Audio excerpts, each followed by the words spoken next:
Hey guys, Miss Kessel here, just wanting to finish this story that I started last week with you. Sorry it took so long. Remember we started reading the story, The Lobster Cafe, about the character Lobster Lou? Lobster Lou was a very kind lobster. The story was based in the ocean, and Lobster Lou was known for helping people. And when he sensed a time to help people, his antenna would twitch. And in the first chapter, he helped Edith the eel, some hermit crabs, and some salmon. But Lobster Lou always ate all by himself at night. So that was the problem of this story. Let's see how it finishes out. So chapter 2, here we go. Returning some kindness. The next day, Edith arrived at the hotel a little early.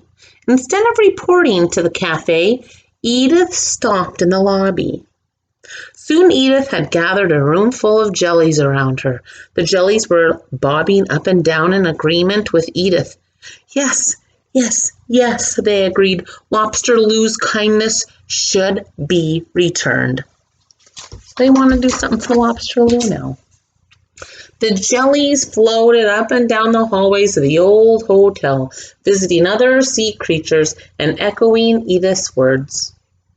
Acts of kindness should be returned. Acts of kindness should be returned. So at 2:30, Edith unlocked the closed cafe. In floated the jellies. In crawled the crabs. In swam the salmon and tuna. Grandmother Octopus and her children were part of the group, too. Sea creatures big and small crowded into the Lobster Cafe, and everyone busily set to work. I wonder what they're going to do. They are all going to work together and do something kind. The crabs brought new shells, and they decorated the walls.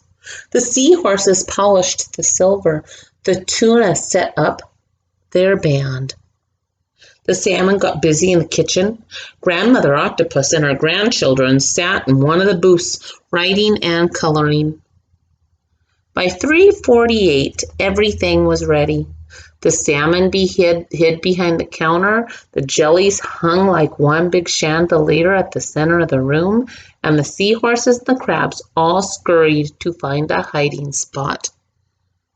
Grandmother Octopus pulled in her arms and body until no one could see her, and everyone found a place to hide just in time. Why do you think they're hiding? I think they might be having a surprise party for that good old kind Lou, Lobster Lou. At exactly 4 o'clock, Lobster Lou unlocked the doors of the cafe and he entered silently. The old lobster was stunned. He looked around in wonder. Lobster Lou clapped his big claws together and he muttered, "Well, I'll be." At that, all the sea creatures emerged from their hiding places and exclaimed, "Surprise! Surprise!" Lobster Lou said, "What is this?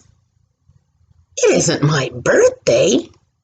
Grandmother Octopus said, "Lou, you've shown great kindness to all of us, and we just want to thank you."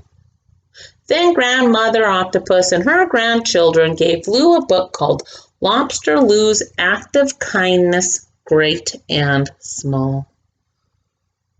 How do you think he feels about that? Looks like he's super happy. Next, the salmon talked about the great fry bread and the wahapi Lou had made for them. The hermit crabs put on a fashion show, and the salmon brought out the special dinner that they cooked for Lou. The evening passed quickly, with laughter and music and stories.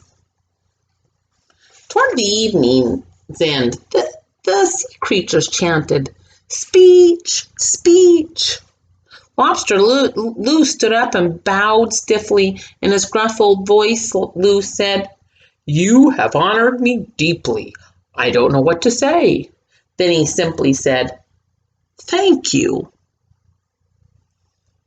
When Lou finished talking, Edith the eel said, "We decided this should be Lobster Lou Day." And everyone cheered. Yay! Then Edith pinned a beautiful heart of gold to Lou's chest. Lou smiled, and everyone smiled with him. It was a day to remember.